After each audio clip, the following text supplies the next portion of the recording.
All right, everyone. Welcome back to the Be Fit podcast. I'm your host, Connor Murphy, joined here with Tyler Simmet. Tyler, thank you for joining us. Thanks for having me. Now, Tyler, there's a long list of things to introduce him, but I'd like him to tell his story. Doctor of physical therapy, just retired from the Army as a captain from the Army. Accolades just continue to go. He has a book, DR 145, talking about when he volunteered for hurricane relief for Hurricane Sandy. It's just an incredible human. And I'll tell you a little secret about halfway through the podcast about how we're connected. But I'm so excited to have you here and really appreciate you coming on to tell your story. Thanks, man. Yeah, it's been quite a journey, and it feels like a strange point in my life right now where I've gone through a lot, and especially in the past year or so. And I don't know how much you want me to talk about that or kind of touch into that, but there's been a lot that's happened in my life, and in the way I view it, it's been gifted to me in many ways. I mean, I've worked hard, but there's been so many blessings and gifts along the way that have and people that have kind of lit the way. And it, from a professional sense, I would say probably started by making the decision to go into the Army. So I went to Washington State for undergrad. I want to back up more than that. I want people to hear more of your story. And growing up, you were an athlete growing up. You were always in physically good shape. You realized that training is going to put you in a good standpoint for the sports that you were playing. You were an incredible athlete. I want to talk about kind of that side of it. Maybe that's like that discipline side, and then go on to college, and then with the book and everything else from there. But can I talk about your upbringing? Where were you born and raised, and what was that like? Yeah, so I grew up in Spokane, Washington. My dad when I was born, he was a professional motocross racer and supercross. And so he was a pretty intense dude, ended up getting out of it. And then my grandpa on my mom's side he was my football and wrestling coach in high school. And then his son, my uncle, was a college football player and very successful. And so I had some amazing role models to kind of look up to, and a really strong competitive drive, right? And that's kind of became my obsession a little bit in high school with wrestling in particular. You put all of this work into a wrestling season, and you're cutting weight, and you're really just giving up your life in some sense, and it would be the best feeling ever when you won, and then the worst feeling ever when you lost. And so I just got addicted to that winning feeling, though, and was chasing that kind of high. Unfortunately, along that journey, I think I missed being a kid a little bit and just was too serious, too business-like. And that's, getting into college, something I figured out along the way, but I had a lot of success and a lot of fun in those sports, and I think they built an incredible foundation to come off of or to continue to build on. And so when I got to college, I ended up joining a fraternity and transferred a lot of those leadership skills into the fraternity. I think fraternities a lot of times they get a bad rap in the sense of they're just a bunch of jocks that want to go party, and ours, and maybe some are more like that than others. Ours was not. We were a dry house, and so we couldn't actually drink inside the house. If we want to have functions and stuff, it was like the older guys' places, the live outs. And so we were pretty focused on what we wanted to do. And a big component of that was service. And it was, we have a whole, ritual aspect to what we do. And there's the principles of leadership that John Wooden created. He was a member of my fraternity. For those that aren't familiar, he's one of the most successful college basketball coach of all time. He won 10 national championships in a row at UCLA, and one of the best leaders of all time, in my opinion. So I went to a leadership institute that him and his wife had started, that has betas from all over the country coming in and kind of teaching us those principles, and was able to take a lot of those messages back to the fraternity. And that was my favorite part of it. And that's when I started digging deeper into kind of not just being successful, but what kind of impact do I want to make on people's lives, and what am I doing here, basically, and getting down to the root of what makes me happy, and what, how I want to use this time in college. It's an important time to kind of set up the trajectory of my life. And one thing that kind of turned that around even more was I had a fraternity brother that his mom had worked for the American Red Cross, and Hurricane Sandy hit New York and a lot of the East Coast in, I want to say this was 2012. And we ended up going there our junior year during our Christmas break, and just helping in any way we could. We were doing a lot, but it was just like 12, 14-hour days and just all around New York. Driving in New York was crazy for me because I'm like used to my little white Subaru in Pullman, Washington, which is freaking Farmville. And I'm driving around these food trucks and like rented Penske's full of equipment and gear around Times Square. And it was just like the most intimidating thing, but it was such a beautiful experience, in the sense that it filled me with something. Like I got done with that and I was like, something is different. And it wasn't like an immediate change in my life after that experience, but I was so filled with what I view now as like spirit and love, and just the ability to touch someone or reach a hand out when they're at their lowest point, and also see like when they're seemingly like at their lowest point, how they could keep it together. They could keep such a strong, if they have the right perspective, they still have a lot of them still had their community. They still had their people, and they realized that was the most important thing. Even though their cars were getting washed away, they might have lost their homes, they were maintaining their faith. And that had a huge impact on me, and ended up being a long journey after that, and changing my kind of perspective on what I wanted to do in life. I changed my major, which I was a junior, so it freaked a lot of people out in my family, and kind of, long story short, ended me on a path of the military, and becoming a physical therapist in the military. And I went to Army Baylor University. It's like one of the top 5 ranked physical therapy schools in the country, and basically applied off the street. But if you get in, you're immediately in the Army. And so we'd go to class dressed in our uniform and stuff, and we were on base. And so it was very much a military school, but it's through Baylor, and was fortunate enough. My wife she was a Navy student that was in the class.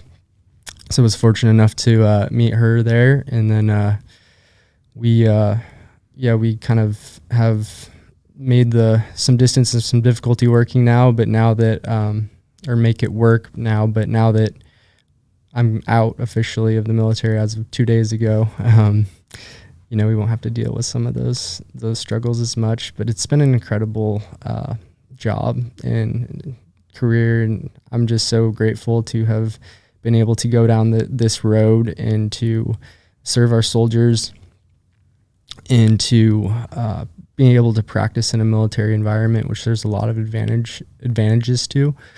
And I'm don't know exactly what's coming next, but I feel like God's prepared me for something big, and I'm excited for it. And you talk about service, right? And that's kind of in 2 different ways with what you are doing. Service to your country and and being an officer. This is simple person talk over here. But going into the Army is a service, and then choosing the job in there is to serve others, is to serve other soldiers.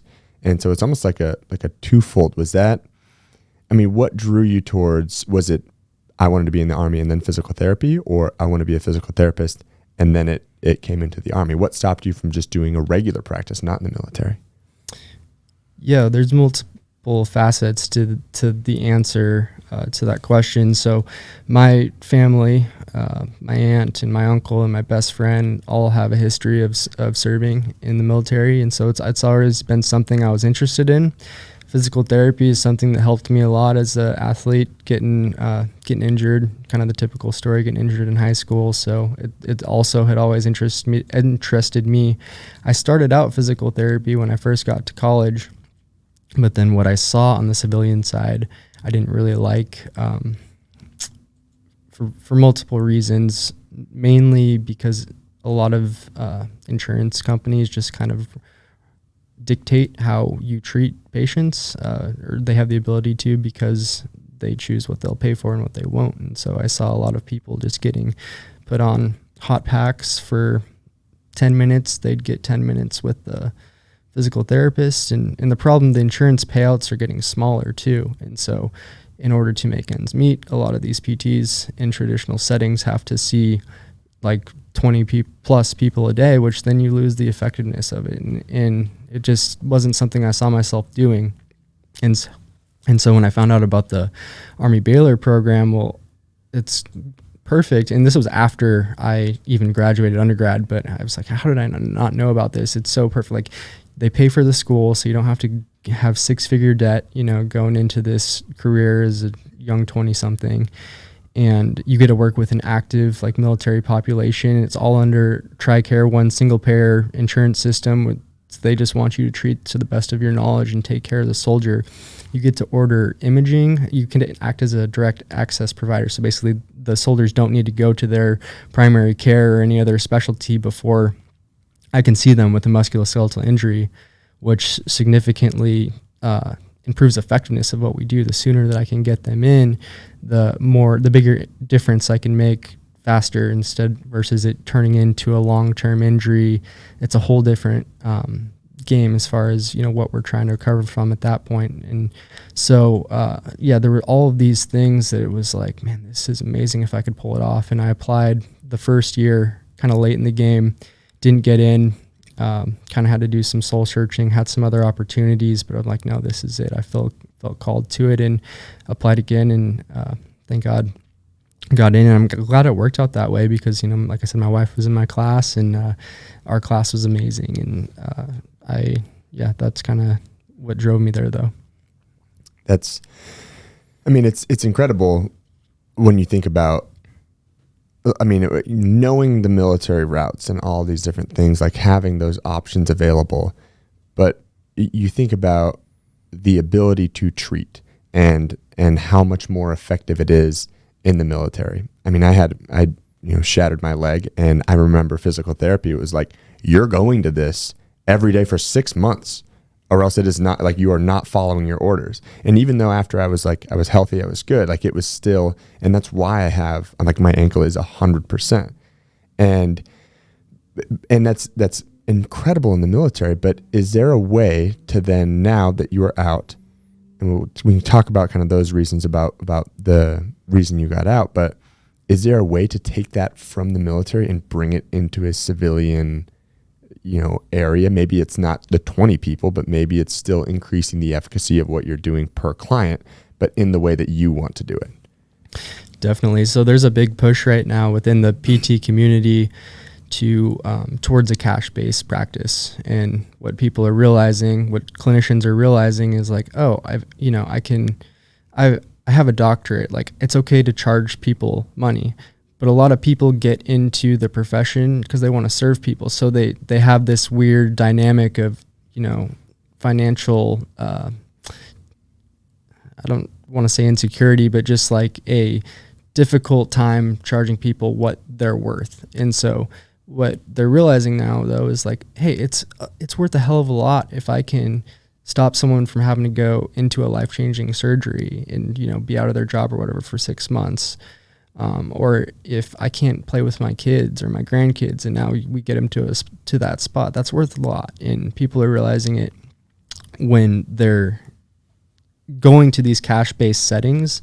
They're realizing they're actually able to achieve these goals because the quality of care increases so much, because now you're charging a little bit of money and you don't have to see 20 people a day. You could see 5 or 6 and still, be totally fine. And so you have more energy, you have more time with that patient, and you can make a bigger impact. And so it's a difficult concept in the sense that, well, not everybody can afford that. And so it's like, there's no easy answer. There's no easy fix to the healthcare problem that exists throughout the country, not just within physical therapy, but many sectors of it. And healthcare in the military is not perfect at all. There's a lot of issues that you see. But bottom line is like, if we want to keep the best PTs within our profession and not get them burnt out or just kind of like, despising going to work, I think that this is like the best road ahead that we currently have available. Just like anything, you pay for what you get, right? Mm-hmm. If people want to try to find the cheapest way to get physical therapy, they're going to probably get the cheapest form of physical therapy. And I see that in the training world. There are times when people will charge large amounts for their time. And it's like, well, this is what I'm going to invest into you. And this is what I'm doing. And there's some gyms that charge a lot more when they put that type of care into it.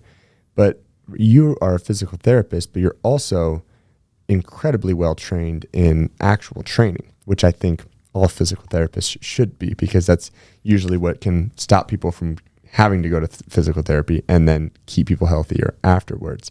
But let's talk about your fitness journey, and especially I think because during your time in the Army, they kind of changed a lot of the settings for what the baseline test was, and into a lot more functional standpoint, and the things that are a lot more applicable, rather than, hey, every 6 months you're going to run 1.5 miles and try to do as many push-ups as possible. And it's like, well, is that really the most effective thing? So I want to hear a little bit more about like your fitness outside of just the physical therapy side, and then kind of what you saw changed in the Army.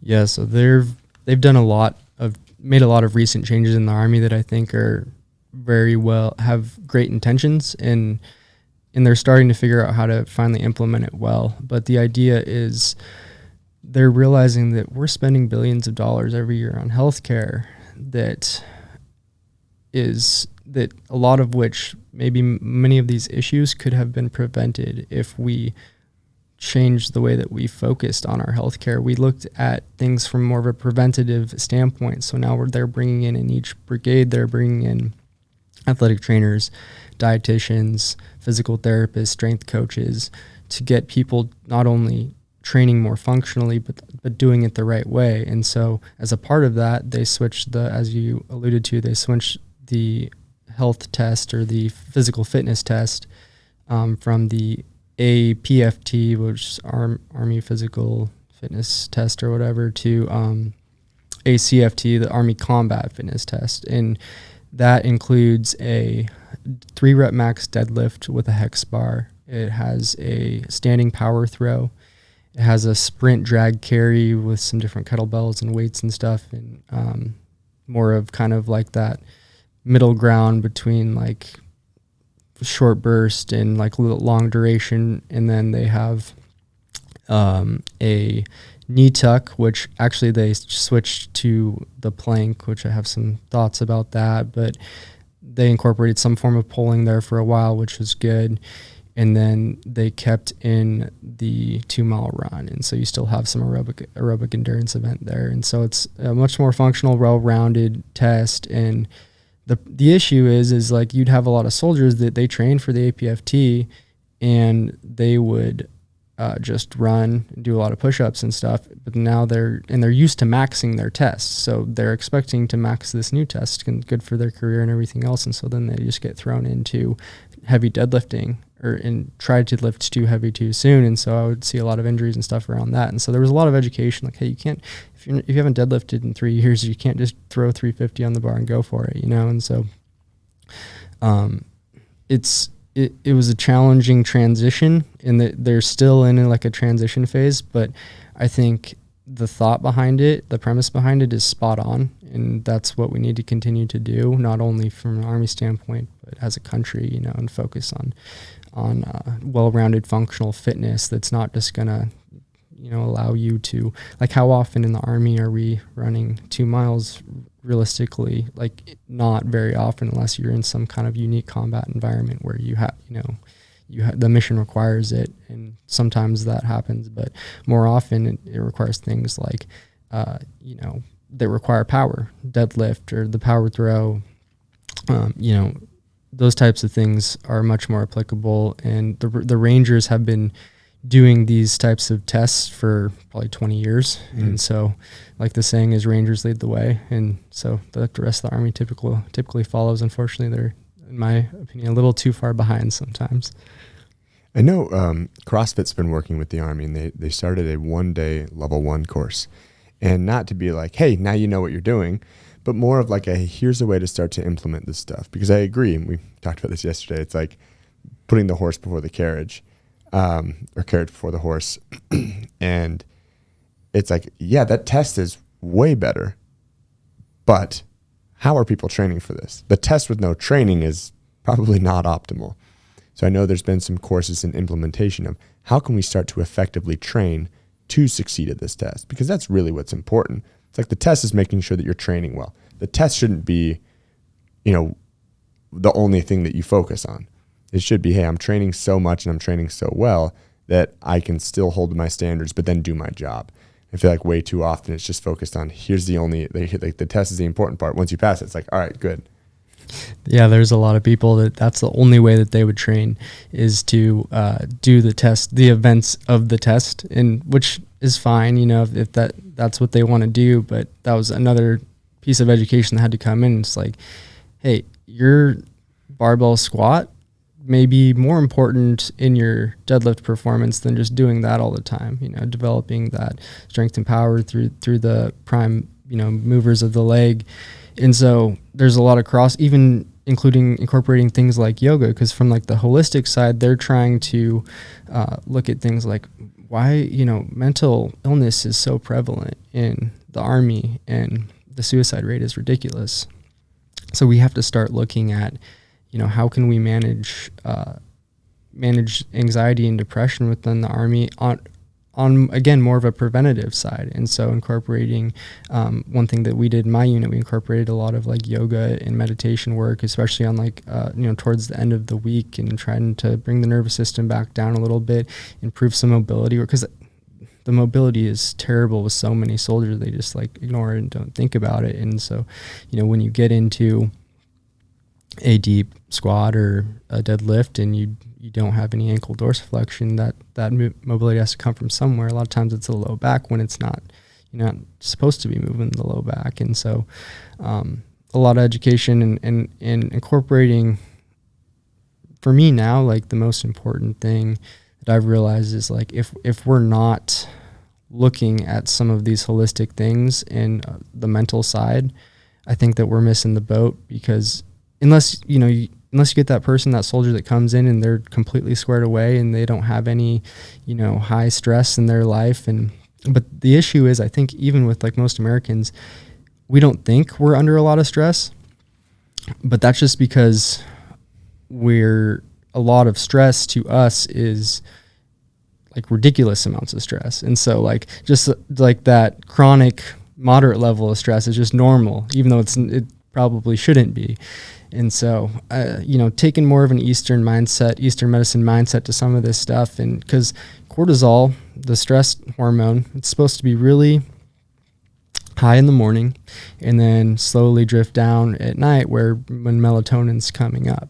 And that's how we maintain our natural sleep cycle and rhythm in life. And we know how important sleep is. But what happens is, I saw a lot of these kids, or by talking to them, they'd be playing stimulating video games or on social media late at night, pounding energy drinks. And so they're keeping that cortisol super high. And what happens over time is you start to decrease your testosterone production. In women, you lose your progesterone levels, which can make it difficult to reproduce or to conceive a child. And so, but then it just ends up making you feel terrible and lack of energy, mental health issues, and all these other things. And so it comes back to education on the side there, but also maybe there's enough stressors in our jobs, in our life as it is. Let's pull back from some of these things that we're bringing in unintentionally a lot of times, but that we're adding in, and replace it with something healthy like a yoga, meditation, or whatever way, even a walk, whatever way can bring those cortisol levels down, get you back in a good rhythm and performing optimally. Is there, because I agree, and whether I agree or not, it's, what you're saying is fantastic. I agree wholeheartedly. But anytime we have like discussions like this, I always try to give someone, because sometimes the listeners are exactly who we're speaking about or to, in people who need to de-stress and do that. Sometimes people are at the highest level who are already doing all this stuff, but is there something that you can give to someone listening to this right now about, hey, what's one thing I can do to start? What's one thing I can do that can start pushing the needle in the opposite or in the right direction, whether it is mental health, physical health, nutrition, whatever it is? My challenge to a lot of people is just to decrease the volume of input that you are putting into your brain every day. We already, like I said, we already have so much stimulation, so many things going on. Most of us do. Wherever it's feasible, take a time during the evening where you can just put your phone on the charger and just not look at it, not have it by your side. Just, there's been studies shown just having it around can increase anxiety levels and stress hormones and these things. And so, I'm not telling everyone, go delete your social media account or, never watch TV but just like have some time, even if you're driving in your car, like maybe don't play music for 20 minutes or whatever. Just have some time for your subconscious to process all the shit that's going on and all the crazy things that are happening in life. And for me, that's helped. I don't add anything. I literally just take things away. It's nothing difficult. It's just helped me come to a bit more place of stillness, and especially with some of the health issues and stuff I've had going on recently, I've been seeking more of that, and it's easy to kind of to implement for sure. I think that's wonderful, and it's something that people can do not next week but today, right now. Speaking of, you had mentioned like health issues and stuff. What is it that brought you in town aside from? Oh, by the way, Tyler's my cousin. So when he talks about growing up and aunts and uncles and that, we grew up together in Spokane before I moved over to the Gig Harbor side. So we have a large and absolutely insane family, from his grandma being my godmother and one of 14, right? 13 brothers and sisters. Yeah, one of 14 with an amount of cousins that it's just unfathomable. Now, so aside from just coming to visit me, because we like to have a good time, what is it that brought you here? And I guess I want to preface this about being like the state of mind that you are in and the conversations we've been having over the last 24 hours have been incredible, even more so incredible because of what's going on with you and why you're here and a lot of that stuff. For you to be as present and as, just to be the way that you are, I think is incredible in itself. But I want kind of listeners to kind of understand and see, kind of peek behind the curtain. Yeah, well, I appreciate the compliment. It's been a lot of work to kind of get to this point, but I'm very grateful to have found the tools that I use to kind of get me into the right state of mind. And it's a practice, right? It's never perfected. There's always good days and bad days, but continue to work on it. So basically, I'm here for the chordoma cancer conference, which is the form of cancer I have in my spine. Well, hopefully it's gone now. We don't really know for sure, but we'll get an MRI here pretty soon. So kind of quick backstory. It was about May of 2022. Got an MRI because I've been having some chronic neck pain that was getting radicular, meaning it was going into my arm. And I was just going to kind of keep, head down working hard. But my boss, I'd kind of mention it in passing, and she's like, hey, go get an MRI. Like, this has been going on long enough. Like, just go get it checked out.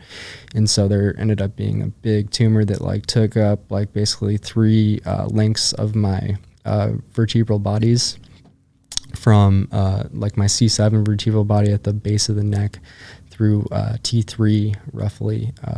And so it was a good sized thing. And so, threw me off. Because like being practicing in the military, I could just pull it up myself or, pretty much right after I got it. And I'm like, what the hell is that? Like, that doesn't look good. And so I went and talked to an ortho doc, and he's like, yeah, he wasn't like a neuro surgeon or anything like that, so he didn't really know a lot about it. He's like, I definitely would like get a referral to neuro and like get this checked out. The radiologist, because we took another MRI with contrast, because usually that will kind of light up if it's cancerous, and it didn't. So the radiologist thought it was benign, and the neurosurgeon I ended up getting referred to thought it was benign. I got another opinion. basically it's just a really rare form of cancer. And so it's a lot of those professionals don't recognize it because it doesn't look like a lot of cancer looks like. And he thought it was coming off of the nerve root and that it was diagnosed as a schwannoma, which is benign. But he's like, we should probably take it out because it's taking up a lot of space and it's causing symptoms in your arms. So we should probably get it out of there to really, at least relieve the pressure.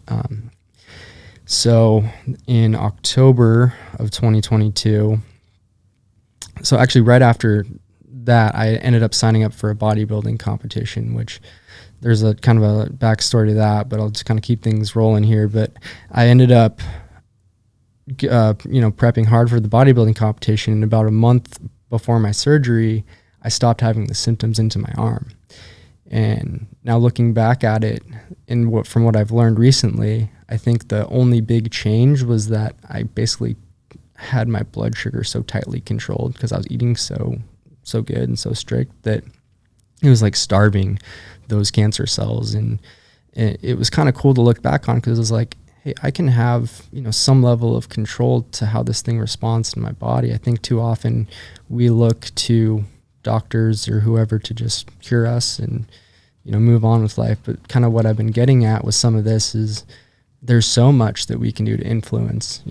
I talked about how negative stress can be on the body. Well, like if we incorporate some of these things that I have and just kind of changing the way I think about some things, it's taken a lot of the fear out of my life, which can influence cortisol and kind of come back to this whole picture of health. And because also if you have too much cortisol, that negatively impacts your immune system, which does a lot of work to fight cancer as well. So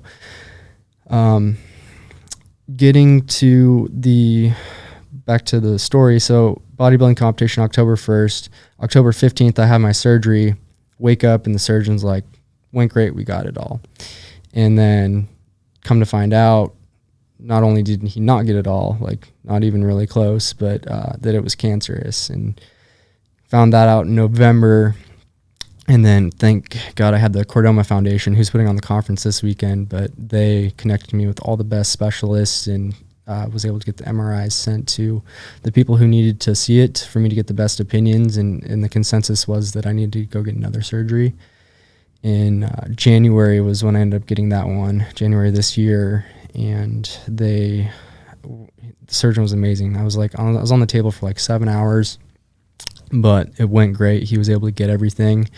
But that tissue that he kind of had to cut through or whatever was already pretty beat up from the first surgery. So the recovery was really rough. And, I'm used to being pretty high speed and, like you said, train pretty hard. And so there was a lot of energy that wasn't getting out, just laying around and having to take pain meds and feeling like shit. And, my mom's waiting on me and stuff like that. And so it was a struggle. But like once I got through that, it's like the old cliches, like doesn't kill you, makes you stronger.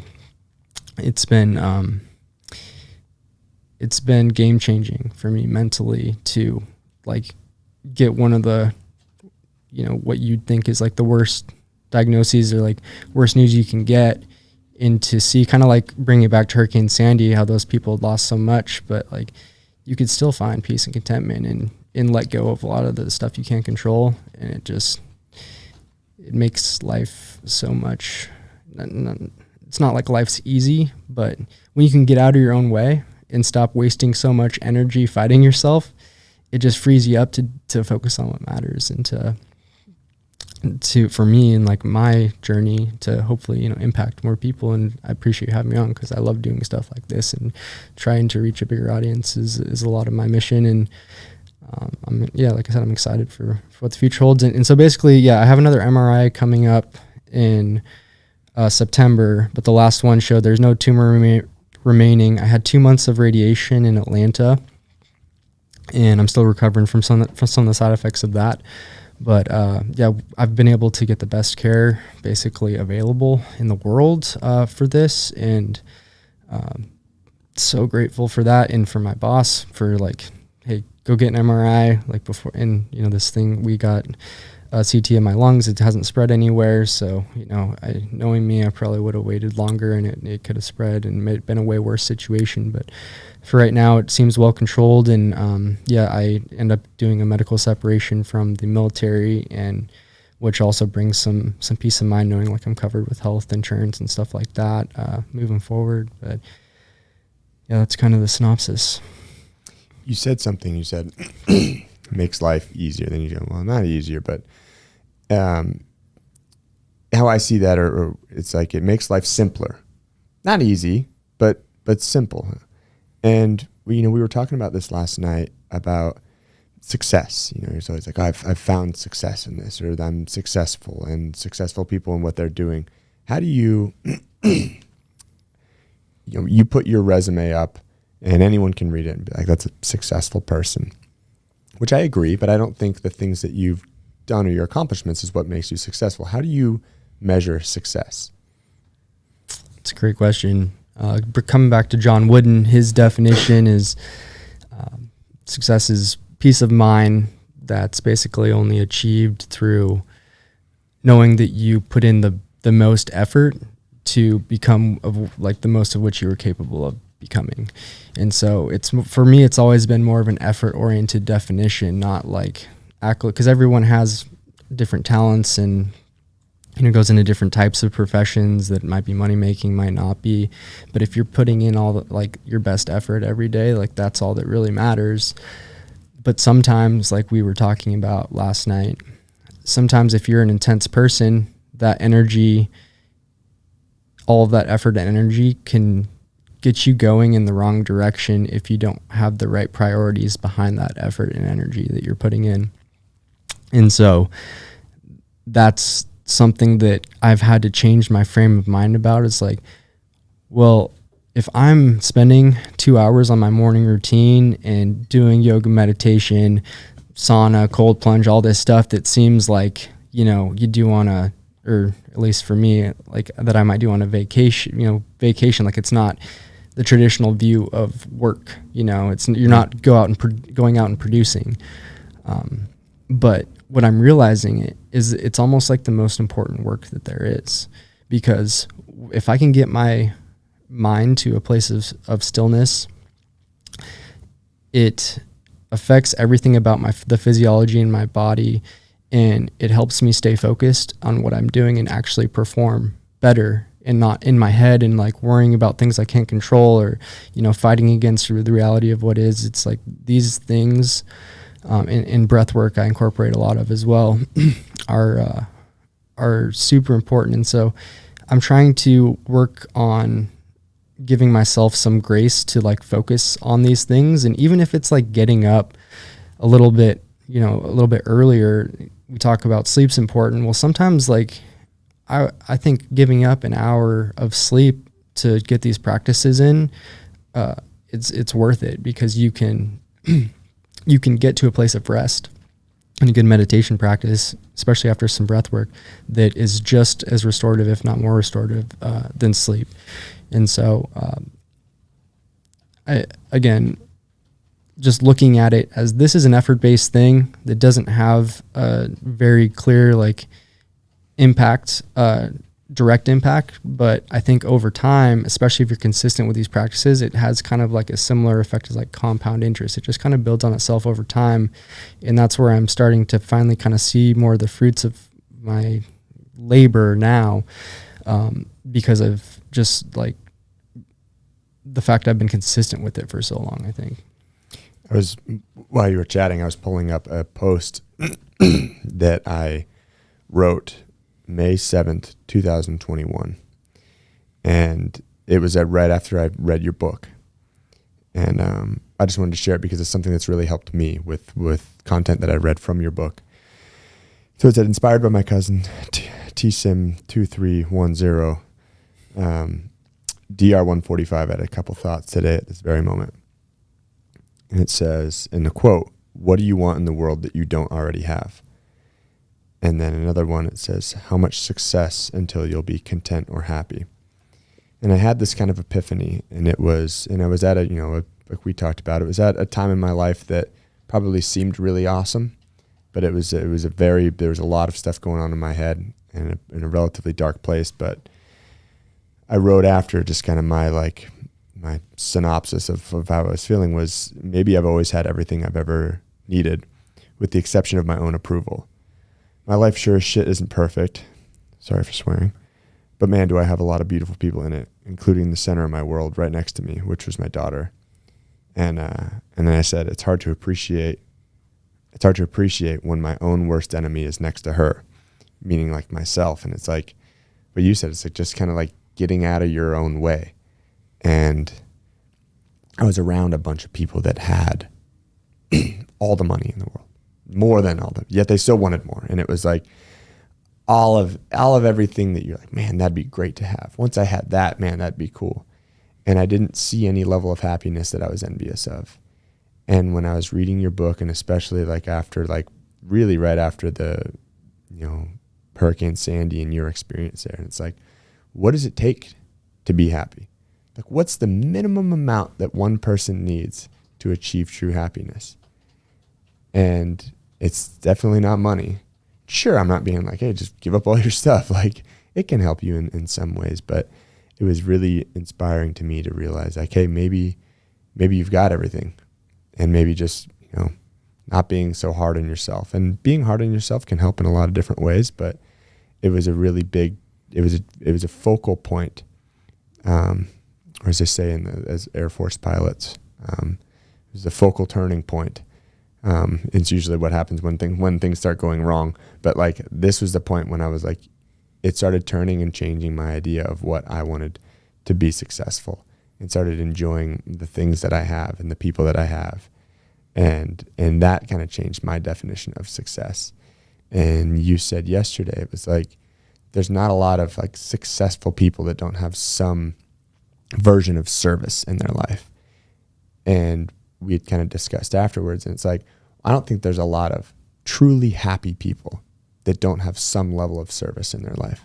Meet a lot of people that have success financially, but maybe not a lot of service to others or things for other people. And I think that has a major component to it. And I think that everything that I've known of you since, we grew up together as little kids, and then to now, it's like there's a lot of pieces that are service to others, but you can't serve others if you're not serving yourself to take care of yourself. So it's like the more you're taking care of you, the more you're able to, can't fill others' cups until yours is full. So everything you've done is incredibly inspiring. But I feel like that is a level of success that you've kind of changed on me, and in service to others, and like true happiness.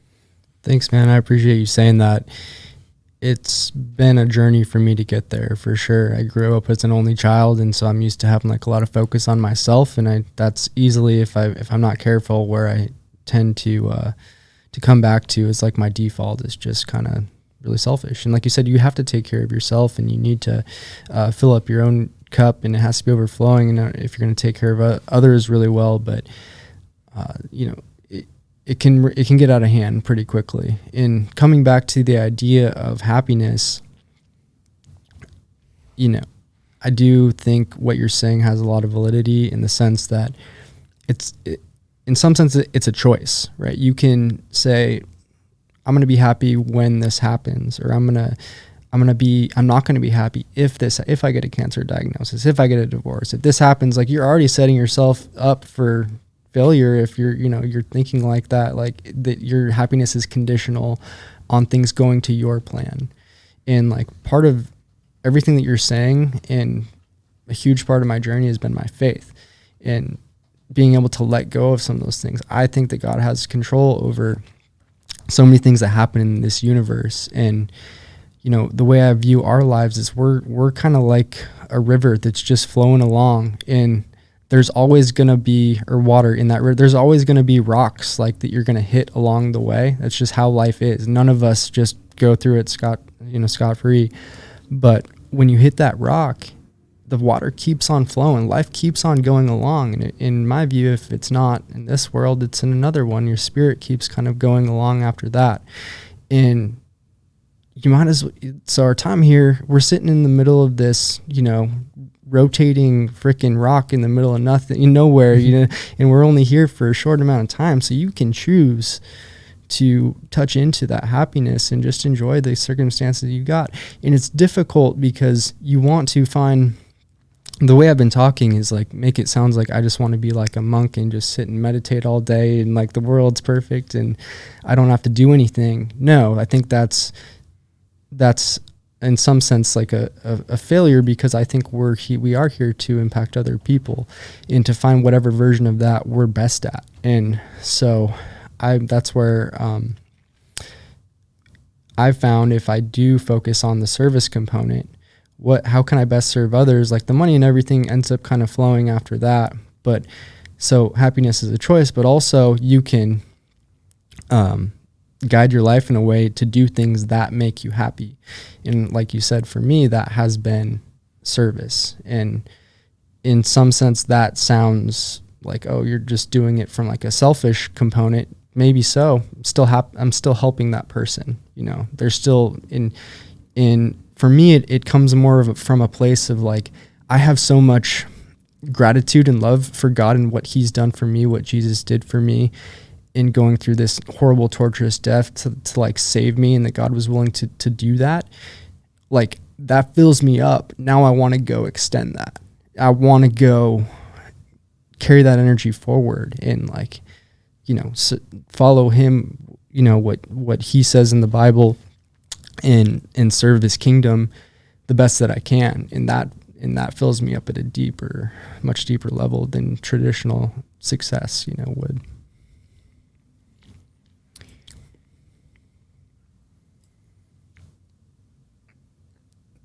If you had to simplify, you know, how to help someone find their own, you know, way, because when you said, I agreed, and it like hits me home when people are like, what I'm doing is selfish. A lot of the times when I'm helping a client or a lot of the stuff that I do, it's like I'm helping other people. But that feeling that I get from them when they see success and they're happy makes me feel good and help. But I don't know if that's the same case for everyone. So from like a faith perspective, or from a mental like clarity perspective, you know, what are things that other people can do to start on that journey or to figure that out? I think that you need to focus on taking care of yourself. This is like a fitness podcast, right? Or like a health type podcast. So be fit, baby. So you have to have incorporating or focusing on these basic health hygiene practices of, we talked about some stillness. We haven't talked about, but like nutrition, blocking time out for sleep, it doesn't have to be a workout routine that you're used to, a crazy CrossFit routine, but just get started walking, like shoot for 10,000 steps, start there, start somewhere, and just kind of try to keep getting better. And so like I'm saying, like I don't want to be just like meditating all day, being a monk, but I'm always seeking for improvement. And I think that as long as you're getting better every day and you're consistent, right? So like a lot of people know that they're supposed to do these things, and then they end up doing them for a week or even less, and like, I'm not seeing the results. I'm just gonna go back to doing what I was doing and what I'm comfortable with. And I promise you, if you stick with, it doesn't have to be all of these things at once, but just adding one new thing a month, you know, and just sticking with it for that month, like you're going to start to feel so much better, and things are going to open up. Other things are going to open up in your life, and you'll see things a little bit different way, because you're able to think clearer, just having your basic health taken care of. And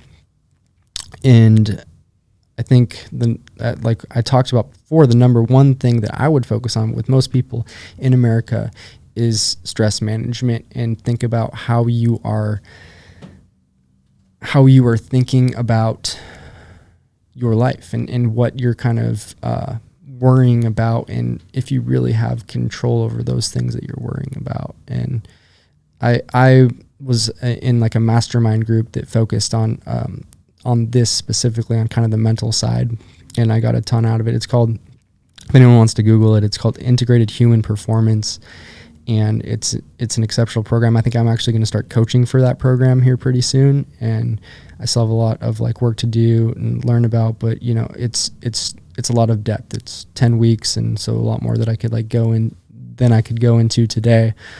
But it's hard to answer your question because everyone is so different from like where they're starting at, either from like, you know, a stress level or a health level, fitness. And so that's why I just think it's just, you have to be, number one, be consistent, and then try to get better. Keep trying to get better. You mentioned one thing. Try one thing. And I looked at Hurley, and he was taking a sip of his, is that black coffee over there? Yeah. When, you know, because he has to sit here and listen to me like, you know, ramble on about all sorts of different topics. And we talked about when I was like making fun of someone. I'm like, maybe you don't like coffee. If you go and you get some like caramel macchiato double pump thing, maybe you don't like coffee. You just like having milkshakes in the morning. You like having dessert for breakfast. And he was like, man, I got to start drinking black coffee. So, what do you think, Hurley? Has it helped you? Do you feel better after removing your dessert for breakfast? I mean, I won't lie, I haven't removed it, but I'm trying to drink black coffee more often. Yes. So when you do you feel better? Have you seen, since we've kicked off this podcast, have you seen more results in, not that anything I'm doing for you, but in the consistency and training and set and diet stuff that you've been doing? Oh yeah, just like for diet, training, all that. It's been very noticeable over the year. Yeah, and it's not just me. I mean, there's the Built by Byron girls. Are you still going on Saturdays? No, and my mom hasn't either. I want to get her back. We're firing it back up this week. Well, because we go up to our lake house in New Hampshire, so on the weekends. So she'll have to do one during the week. Yeah, I'll get her back in. Don't worry. But even seeing your consistency, it was funny. I was some video or picture that we posted, or it was like after a class, and you had your shirt off. Someone was like, how long has Hurley been working out? I was like, just once. He worked out one time with me, and that's what he looks like. Isn't that incredible? You got to come on down. But no, you're right.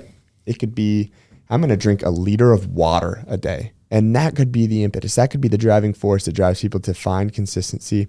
You know, I don't want to mislabel her nutritionist. She has pretty much every degree you could have for nutrition, but she even talks about like multivitamins being a mental win because you can consistently do something for 30 days in a row. And it's like, it almost gives you it's like that snowball effect.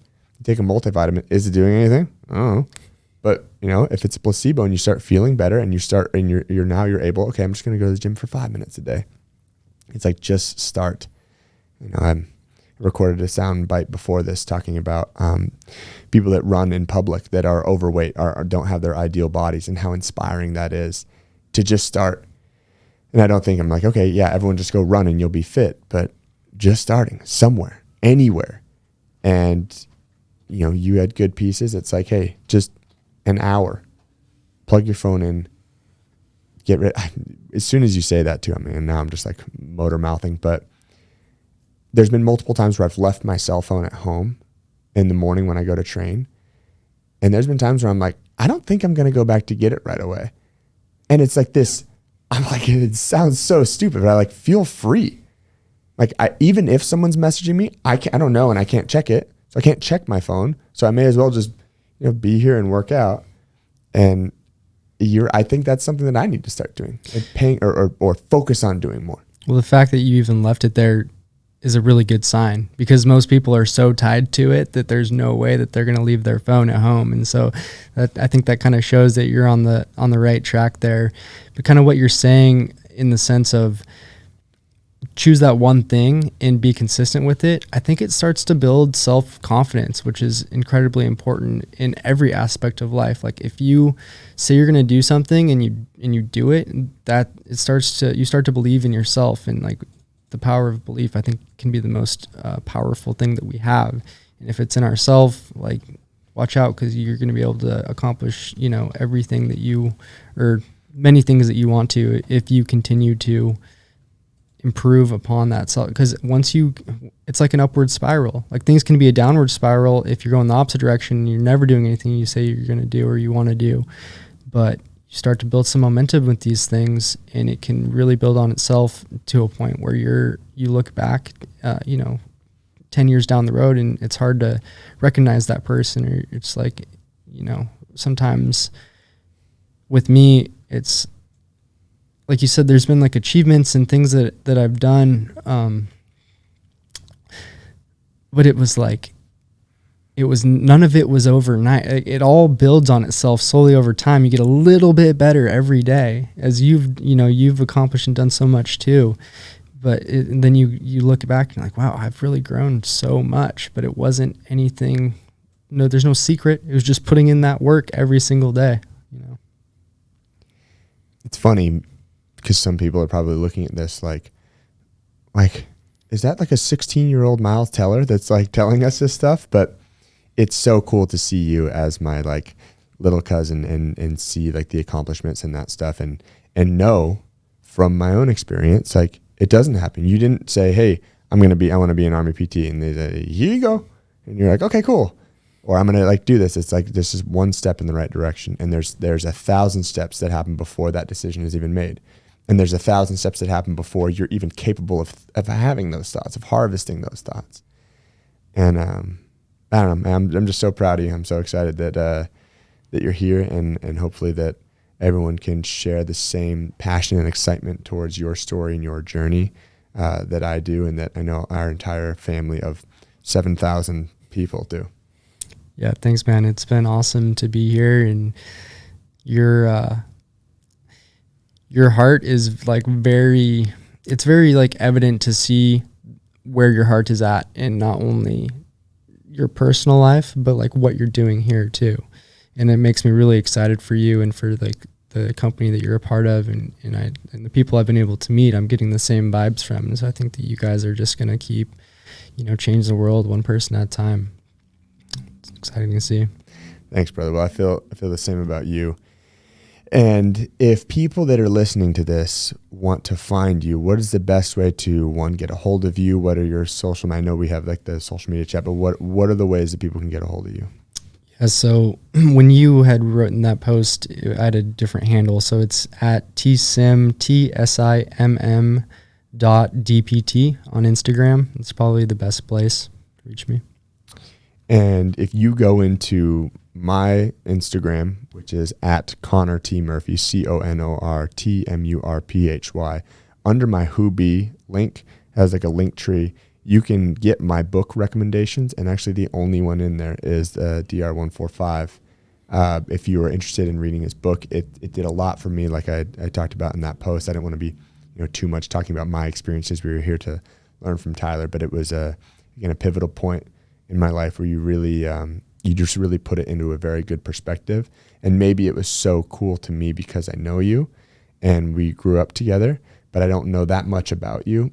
But knowing how genuine it was coming from you, it really helped me. So hopefully other people can share that same experience and support you in the book that you wrote, and probably not one of one. Yeah, I hope not. I started work on a new one, but I really appreciate you saying that. It's a very personal story, and so it was tough to put out there because I went through a lot of tough times, like from the sense of I wasn't who I wanted to be in different parts of my life, and putting some of that out and some relationship struggles and things like that was tough. And so to get that feedback, means a lot to me and makes it all worth it. Oh yeah. Well, thank you. And again, you guys can follow us at bignightfitness.com. That's our website. You can follow us at Big Night Fitness on Instagram. bignightfitness.com. It has links to the podcast, has links to events and all the stuff that we have going on. Again, just kind of one day at a time, trying to create a community for health and wellness, and that's all aspects of it, and being able to highlight people like Tyler and trainers and everyone around this area and giving them the credit they deserve, because a lot of times it's the celebrities and the athletes that get a lot of they get that top level stuff, and it is our goal with Big Night Fitness and with Big Night to make sure that the people who are really working for it deserve it and get to see that same spotlight.